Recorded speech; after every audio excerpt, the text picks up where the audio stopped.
요한일서 이제 1장 5절로 왔는데 오늘 설교의 제목을 빛이라고 좀 정해봤고요.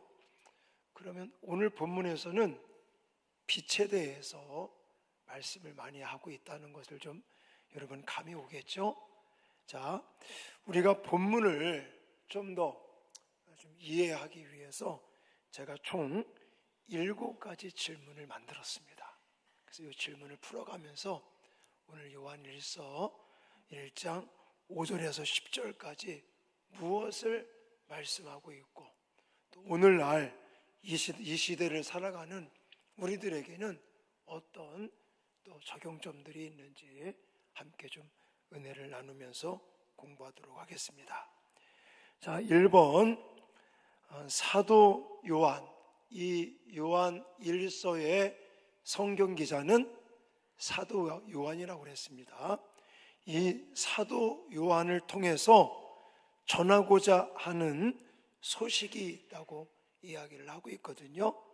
자, 5절 말씀을 보시면 우리가 그에게서 듣고 너희에게 전하는 소식은 이것이니, 자, 답이 나왔죠? 하나님은 빛이시라 그에게는 어두움이 조금도 없으시다는 것이니라 라는 겁니다. 그러니까 사도 요한을 통해서 전달하고자 하는, 전하고자 하는 소식은 하나님은 빛이시다. 그리고 빛이신 그분은 어두움이 없다라는 것을 이야기하려고 한다는 거예요. 근데 여기서 한 가지 높아심에 좀 말씀을 드리고 싶은 것은, 여기 요한일서에서 하나님은 빛이시다 라는 말씀과, 왜 복음서에 보시면 예수님께서 우리한테 세상에 뭐라고 그랬죠? 세상에 빛이다 이렇게도 말씀하셨습니다. 그러니까 하나님은 빛이시다 라는 말과 우리를 향해서 너희는 세상의 빛이다 라고 말씀하는 것은 다르다는 것을 우리가 좀 알고 이 접근을 해야 오늘 본문을 더 깊이 있게 이해할 수가 있습니다. 자, 우리가 세상의 빛이라는 것은 우리 스스로가 빛을 낼 수 없는 빛을 가리킵니다. 더 쉬운 말로 말하면 우리 스스로가 빛을 내서 세상에 빛이 되라고 말씀하신 게 아니라 우리는 빛을 받아서 반사시키는 빛을 말하는 겁니다. 그리고 요한일서 하나님은 빛이시다 라고 하는 이 빛은 스스로가 빛을 내시는 것을 가리키는 거예요. 자, 좀 이해가 되셨습니까? 어떻게 다른지. 자, 이것을 염두에 두고 오늘 본문에서 사도 요한을 통해 전달하고자 하는 중요한 소식, 첫 번째가 뭐라고요? 하나님은 빛이시고 어두움이 조금도 없으시다라는 것을 이야기한다는 것입니다. 자, 그러면 오늘 본문에 빛과 대조를 이루는 단어가 있어요. 여러분 찾을 수 있겠죠? 너무 쉽잖아요. 빛의 반대는 뭐예요? 대조를 이루는 거. 어둠이죠, 어둠. 그래서 오늘 본문 6절에 보시면 나와 있어요. 만일 우리가 하나님과 사귐이 있다 하고 어두움에 행하면 거짓말을 하고 진리를 행하지 아니함이거니와. 이 빛과 대조를 이루는, 반대를 의미하는 단어 어둠이라는 게 나왔는데, 그러면 이 어둠이라는 것을 어떻게 설명하고 있어요? 그냥 깜깜한 걸 말하는 거예요? 아닙니다. 자, 6절에 보니까 어둠이라는 이 단어는 어떻게 우리가 해석을 하면 좋겠습니까? 나와 있잖아요. 거짓말을 하고 그러는 거예요. 어둠은 거짓말하는 거예요.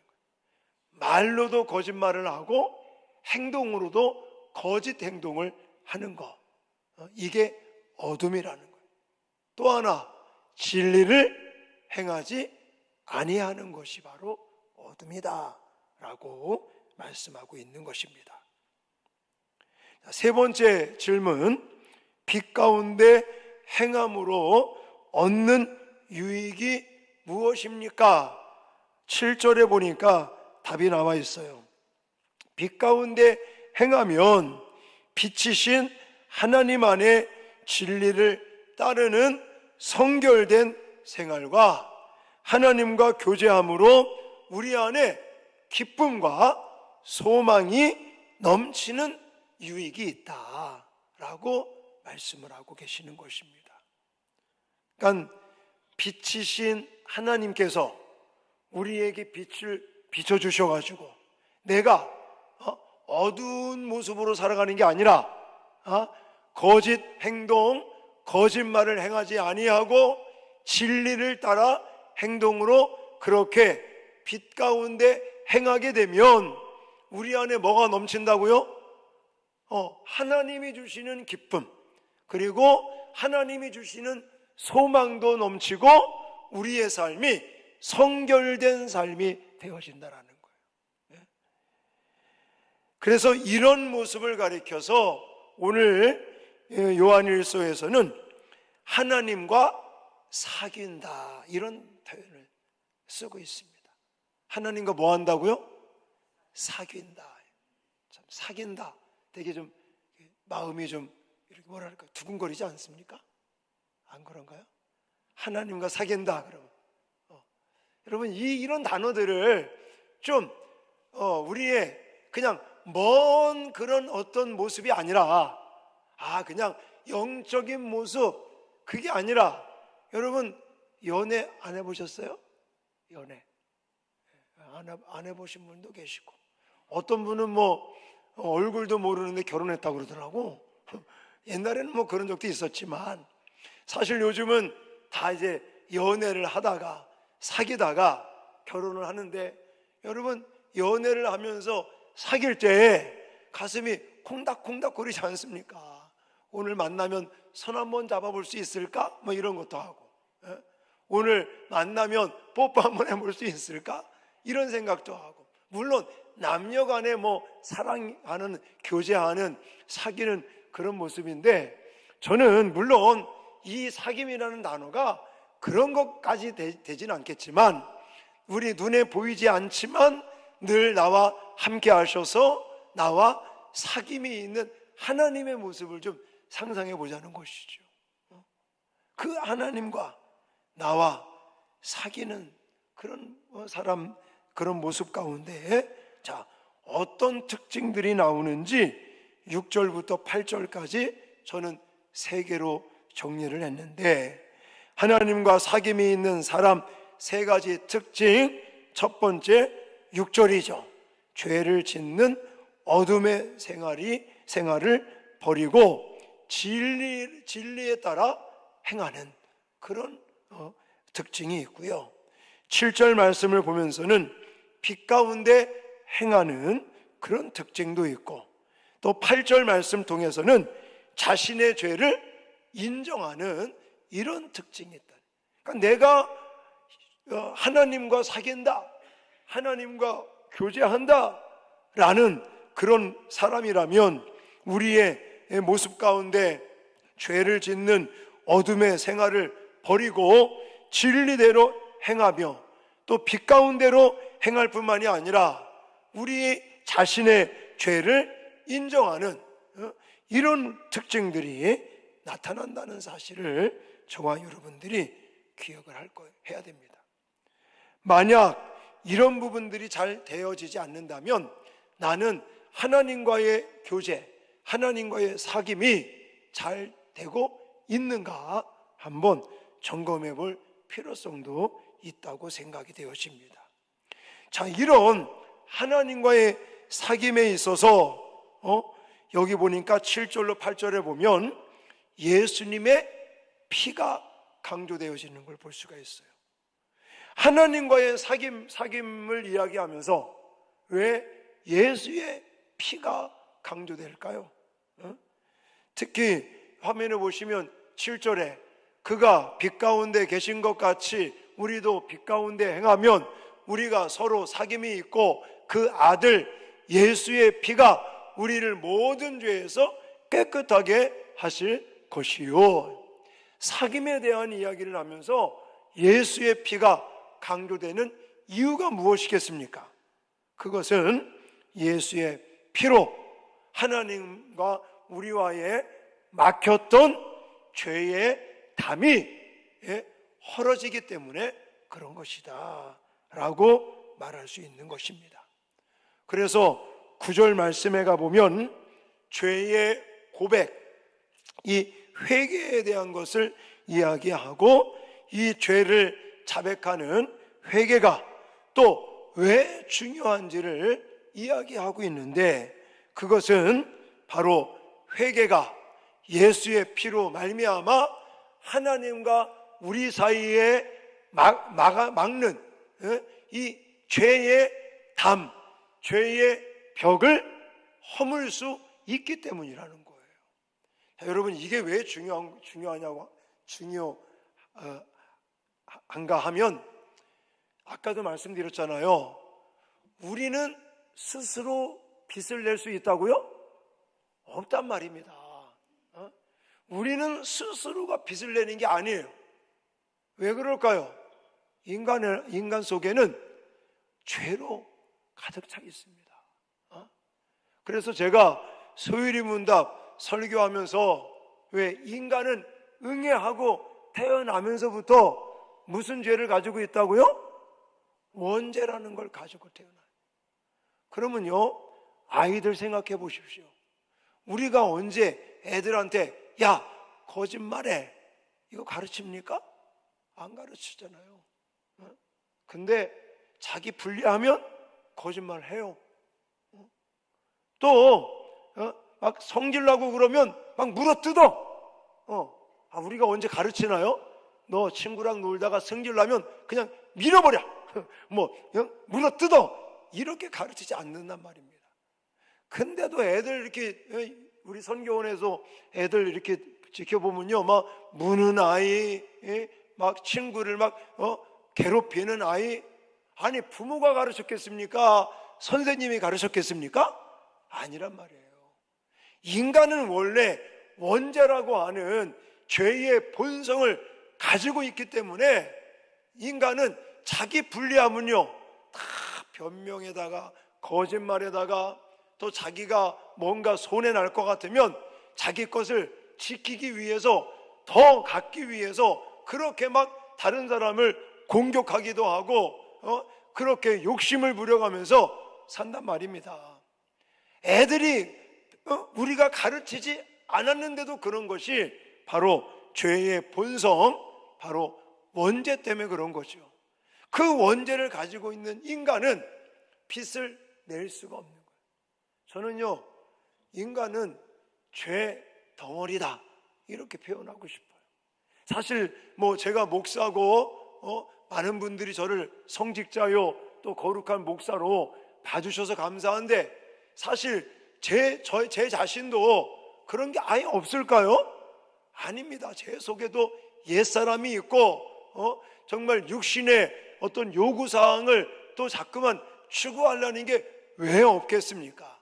다만 성령을 쫓아 살려고 하는 것이 나를 지배하니까 내가 더 성령의 지배를 받고 사니까 육신의 소욕을 쫓아 살려고 하는 죄악된 모습들이 그냥 담잠하게 있는 것뿐이죠. 무덤 속에 들어갈 때까지 그것은 사라지지 않습니다. 그런 인간이기 때문에 우리 스스로가 빚을 낼 수 있다 없다? 없는 거예요. 우리 스스로는 빚을 낼 수 없기 때문에 우리는 누구와 사귀어야 된다? 하나님과 사귀어야 되는 거예요. 빚이신 하나님, 죄는 조금도 하나도 없으신 그분과 사귀면서 그분의 비춰주시는 빚을 우리가 받아서 반사시키는 것이 바로 빚을 따라 행하는 것이 되는 거예요. 그걸 가리켜서 뭐라고 말하느냐? 빛의 자녀처럼 행하라 라고 말씀을 하는 겁니다. 근데 우리는 죄악 덩어리를 가지고 있기 때문에 그 죄의 문제를 해결하기 위해서는 뭐가 필요하다는 거예요? 예수의 피가 필요하고 회개가 필요하다라는 것입니다. 할렐루야. 그러므로 우리가 정말 빛이신 하나님과 교제하고 또 그 교제를 이루어감에 있어서 예수의 피 그리고 죄의 자백, 회개, 운동 이런 것들이 얼마나 우리에게 중요한 것이고 필요한지 모른다라는 겁니다. 자, 마지막 7번째 문제, 어떤 사람은요, 난 죄가 없어요. 만약에 이렇게 말한다면 죄가 없다고 말할 때 어떤 결과들이 초래될까요? 어떤 결과를 초래하게 될까? 이것은 10절에 나와 있습니다. 자, 10절을 보시면 만일 우리가 범죄하지 아니하였다 하면 하나님을 거짓말하는 이로 만드는 것이니 또한 그의 말씀이 우리 속에 있지 아니하니라 라고 말하고 있습니다. 자, 그러니까 만약 우리가 나는 사람을 죽인 적도 없고 강도짓을 한 적도 없고 나는 남의 것을 훔친 적도 없고 나는 이런 죄를 짓지 않고 나는 죄가 없습니다 라고 주장을 한다면 그것은 어떤 결과를 초래한다고요? 하나님을 거짓말쟁이로 만드는 것이다라는 거예요. 자, 그러면 진짜로 우리는 죄가 없을까요? 아닙니다. 우리가 말하는 헌법, 우리나라의 헌법에 준해서 죄가 없는 것처럼 느껴지는 거지, 우리는요 하루에도 수십 명을 죽일 수도 있어요.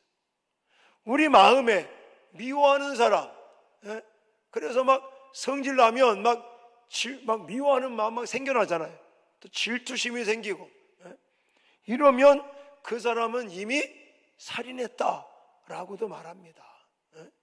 자, 그래서 죄가 없다고 말할 때 그것은 바로 하나님을 거짓말하는 자로, 거짓말쟁이로 만드는 것이다 라고 오늘 요한일서에 말씀하고 있습니다. 자, 제가 지금까지 이제 7가지 질문을 통해서 본문을 다 설명을 드렸어요. 자, 그럼 이 본문을 통해서 현대 지금 우리가 잊지 말아야 될 메시지가 뭘까요? 그리고 어떻게 이것을 삶 속에 적용할 것인가? 자, 요한일서 기자인 사도 요한을 통하여 우리에게 전하고자 하는 메시지가 첫 번째 뭐라고 그랬어요? 아까 5절 말씀드렸잖아요. 하나님은 빛이시다 라는 것을 우리에게 말씀하고 계시는 거예요. 그리고 하나님, 빛이신 하나님을 우리는 뭐 해야 된다고요? 사귀어야 된다. 하나님과 사귀어. 그래서 하나님과 사귈 수 있는 그 어떤 통로, 내가 빛이신 하나님과 사귀고 교제하고, 그래서 하나님께서 비춰주시는 그 빛을 내가 받아 빛의 사람, 빛의 자녀가 될 수 있는 것은 무엇을 근거로 하고 있다고요? 예수의 피, 예수의 피를 근거로 하고 있고, 또 예수 그리스도의 피를 우리가 의지하여 날마다 죄악덩어리고 죄를 짓고 사니 우리는 뭘 해야 된다? 죄의 자백, 회개, 이걸 통해서 하나님과 사귀며 하나님께서 비춰주시는 빛을 우리는 받는 빛의 사람, 빛의 자녀로 우리는 살아가야 된다는 것입니다. 자, 그러면요, 좀 더 구체적으로 과연 빛의 사람으로, 빛의 자녀로 살아간다는 게 과연 어떻게 우리는 이제는 가슴에 새기고 적용을 하면 좋을까? 저는 고민하다가 오늘 요한일서의 말씀을 통해서는 두 가지를 정리를 했습니다. 첫 번째는 빛의 사람, 빛의 자녀는 어떻게 살아가는 거냐? 거짓말을 하지 않는 것이다. 여러분, 인간은 본질상 진노의 자녀라는 거 아시죠? 아까도 말씀드렸지만 우리 인간은 죄의 본성 아래 이제 원죄를 가지고 태어나 귀에만 있으면 우리는 죄를 짓습니다. 그리고 인간들은요, 정직하게 살기보다는 더 어디에 익숙하냐면 거짓을 말하고 거짓을 행동으로 나타내는데 굉장히 익숙하고 편하게 느끼는 경우가 굉장히 많다는 것입니다. 그러나 이제 우리는 세상에 진노받은 자녀가 아니라 우리는 하나님의 자녀요, 예수 그리스도를 통하여서 하나님과 사귀는 하나님의 자녀, 빛의 자녀, 빛의 사람이 되었으니 우리는 거짓을 버리고 하나님 앞에서 정직히 말하고 행동하는 저와 여러분들이 되어야 될 줄 믿습니다. 그러므로 빛의 사람으로, 빛의 자녀로 살아간다는 거, 첫 번째 어떻게 한다고요? 거짓을 말하거나 행동하지 아니하고 우리는 정직하게 살아야 된다. 또 어떤 사람은요, 선의의 거짓말은 괜찮다라고 말하는 사람이 있어요. 그것도 안 되는 겁니다. 그것도 거짓말이잖아요. 성경에 보면요, 거짓의 아비가 누구라고 그랬어요? 사탄 마귀가 거짓의 아비라고까지 말하고 있습니다. 그러므로 선의의 거짓말도 하면 안 되는 거예요. 거짓말은요, 또 다른 거짓말을 낳고 또 다른 거짓말을 낳을 수밖에 없습니다. 그러므로 그냥 첫 번서부터 내가 만약 거짓말을 했다면 솔직하게 인정하고 또 나의 거짓을 이제는 자수하고 그리고 정직하게 있는 그대로를 말하고 행동할 때 그 문제가 해결될 수 있고 새로운 길이 열려지는 거지, 내가 뭔가 새로운 것을 찾기 위해서 또 뭔가 새롭게 만들기 위해서 선의의 거짓말을 하게 되면 또 다른 거짓말을 해야 되고 또 다른 거짓말을 하다 보면 나중에는 거짓 때문에 망하고 만다라는 것을 기억하시기 바랍니다. 그리고 오늘 요한일서 말씀을 통해서 빛의 사람, 빛의 자녀는 어떻게 살아가는 거냐? 말씀에 따라 살아가는 거다라고 말씀드리고 싶습니다. 10절 말씀 아까도 읽었지만 다시 한번 읽겠습니다. 시작. 만일 우리가 범죄하지 아니하였다 하면 하나님을 거짓말하는 이로 만드는 것이니 또한 그의 말씀이 우리 속에 있지 아니하니라. 아멘. 빛의 사람은 하나님과의 사귐을 가지며 예수 그리스도의 피로 이제 관계를 맺고 이제 하나님의 말씀을 따라서 행동하며 살아가는 사람을 빛의 사람이다, 빛의 자녀다라고 성경은 말하고 있습니다. 자, 오늘 본문뿐만이 아니라 에베소서 5장 8절에는요 직접적으로 아주 강력하게 말씀을 하는데 다시 한번 또 읽겠습니다. 시작. 너희가 전에는 어둠이더니 이제는 주 안에서 빛이라. 빛의 자녀들처럼 행하라. 아멘. 빛의 자녀들, 빛의 사람처럼 행하라 라고 말하고 있습니다. 사랑하는 성도 여러분, 하나님은 빛이십니다. 그리고 그 하나님께서 그 빛을 예수 그리스도를 통하여 저와 여러분들에게 비춰주셨습니다. 우리에게 비치신 하나님이 빛을 우리에게 비춰주심은 우리가 어떤 사람이 되라고요? 빛의 사람, 빛의 자녀처럼 살아가라고 하나님은 저와 여러분들에게 빛을 비춰주시면서 빛의 사람, 빛의 자녀로 살게끔 해주셨어요.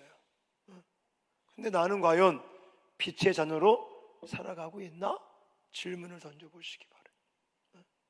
나는 하루하루 우리가 순간순간을 살면서 가정에서나 또 신앙 공동체 안에서나 여러분들 속해 있는 사회 공동체 다른 사람들과 더불어 살아가는 우리들이 하루하루 순간순간 빛의 자녀로 살아가고 있나? 빛의 자녀로 살아가고 있나? 하나님께로부터 빛을 받아 내가 반사를 잘하는 빛의 역할을 하고 있나? 질문을 던져야 됩니다. 빛의 사람은 어떻게 살아간다고요? 거짓말하지 않아요. 거짓을 행하지 않습니다. 거짓의 반대말이 뭐예요? 정직이죠, 정직. 진실되게, 정직하게. 그리고 빛의 사람은, 빛의 자녀는 말씀을 따라 살아갑니다. 우리가 하루하루를 살면서도 우리 삶의 기준이 말씀이 돼요. 말씀에서 내가 좀 이해가 안 돼도 말씀에서 멈춰라. 그럼 멈춰야 되는 거예요. 할렐루야. 말씀에서 나는 가기 싫은데, 나는 하기 싫은데 말씀에서 가라, 해라. 그러면 해야 되는 거예요. 할렐루야. 여러분, 저는요 이 설교 준비를 하면서 이렇게 옛날 생각이 잠깐 났었어요. 지금은 뭐 그런 일들이 별로 없지만 옛날에는요 가끔씩 전기가 나가는 적이 있었어요. 정전이 된 적이 있었어요. 제가 옛날 생각이 좀 나서 그걸 좀 제가 정리를 해봤는데, 그날도 밥을 먹다가요 전기가 나가버린 거예요. 그래서 후레쉬나 뭐 이제 초를 옛날에 막 켜고 그러지 않았습니까? 그래서 그걸 찾으려고 막 갔는데 이게 좀 뭐 깜깜하니까 안 보이는 거죠. 그러다가 뭔가 새끼 발가락이 하나 부딪히는 게 나오는 거예요. 문지방에 새끼 발가락이 팡 부딪힌 거예요. 얼마나 아프든지 그냥 더 승질 나잖아요. 그러고 나서 아무리 찾아도 없는 거 초가. 그러고 찾다가 뭔가 또 건드렸네. 그러니까 또 뭐가 떨어져서 쨍그랑하고 깨지고. 그때 참 발가락 다치고 막 그릇이 막 깨지고 이런 걸 보면서 그런 거죠. 만약에 우리가 인생을 살다가 만약에 빛을 받아서 내가 빛을 비춰서 지금 이 어두운 세상을 밝히지 못하면 이런 일들이 벌어지는 거예요. 여러분, 물론 하나님께서 직접 빛을 비출 수도 있지만 하나님은 저와 여러분들을 빛의 자녀로, 빛의 사람으로 삼아주셨고, 하나님은 그 빛을 저와 여러분들에게 비추어서 이 깜깜한 어두운 이 혼란한 이 시대를 비추라고 말씀하고 계십니다. 근데 우리가 예를 들어 가정에서 빛을 비추지 못해요. 우리 신앙 공동체 안에서 내가 빛을 비추지 못해요. 내가 살아가는 사회 속에서 빛을 비추지 못해요. 그럼 어떻게 될까요? 불편한 게 생기는 거예요. 제가 방금 말씀드린 것처럼 빛을 찾다가 깜깜한 어두운 데서 다리도 막 새끼발가락 부딪혀서 아프고 불편한 것들이 생기는 거예요. 깨지고 이런 일들이 생기는 거예요. 지금 우리는요 자꾸만 깜깜해져 가는 세상에서 살고 있습니다. 가면 갈수록 세상이 점점 깜깜해지고 있고 혼란에 빠지고 있어요. 어떤 사람은 그럽니다. 우리나라 너무 살기 어렵다. 또 정치적으로도 지금 대통령을 막 탄핵도 돼서 또 새로운 대통령을 뽑는데 이렇고 저렇고 정치적으로도 혼란스럽고, 여러분 이것이 누구 때문에 그럴까요? 많은 사람들은 정치하는 사람들 때문에 그래 라고 말합니다. 아닙니다. 그 사람들은요, 빛을 비출 수 없는 사람들이에요. 하나님께로부터 빛을 받은 우리가 빛을 못 비추기 때문에 그러는 거예요. 저는 이 말씀을 준비하다가 이 생각이 많이 나더라고요. 사랑하는 성도 여러분, 지금 세상은요, 빛이 없어서 너무너무 혼란스럽고 너무너무 불편한 지금 그런 상황 속에 살아가고 있습니다. 근데 이런 어두운 세상을 이제는 빛으로 비추는 것은 다른 사람이 하는 게 아니라 우리 빛의 자녀들이 해야 됩니다. 저와 여러분들이 해야 됩니다. 어떤 삶을 통해서 거짓을 말하지 아니하고 정직하고 진실한 말과 행동의 삶을 통해서, 또 하나님의 말씀을 부여잡고 하나님의 말씀을 내 방식대로 내 편리대로 나에게 유익한 말씀은 할렐루야 아멘 하고 순종하고, 내가 이해 안 되고 내게 유익이 안 될 것 같으면 그냥 모른 채 하는 그런 말씀을 따르는 모습이 아니라, 이 말씀이 이해가 되건 이해가 되지 않건 내가 할 수 있는 거든 할 수 없는 거든 내게 유익이 되는 거든 아니면 불편한 거든 하나님의 말씀이기 때문에 하나님의 말씀을 따라 순종하며 살아갈 때 우리는 세상의 빛의 역할을 감당할 수 있다는 사실을 기억하시기 바랍니다. 오늘 요한일서 1장 5절로 10절의 말씀을 통하여 우리에게 주시는 메시지가 그거예요. 하나님은 빛이시고 빛이신 그 하나님은 예수 그리스도의 피 또 회개를 통하여 우리에게 빛을 비추시면서 우리에게 빛의 사람, 빛의 자녀로 살아가라고 말씀하고 계십니다.